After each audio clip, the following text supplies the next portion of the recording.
मुसल्लह अफवाज के तर्जुमान brigadier general Yahya सरी का कहना था कि मुसल्लह अफवाज ने सूबे मारिब में जदीद सऊदी ड्रोन मार गिराया।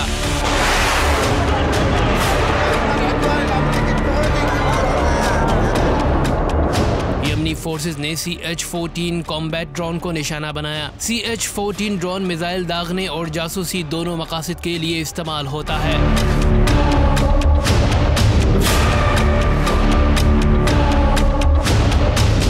चीनी साख्ता ड्रोन है जिसकी 3500 से 5000 किलोमीटर रेंज है और फिजा से जमीन पर हदफ को निशाना बनाने की सलाहियत रखता है। वॉल स्ट्रीट जर्नल का कहना है कि सऊदी इत्तेहाद यमनी मुज़ाहमत के सामने बेबस हो चुका है और अमरीकी मदद का ख्वाहां है।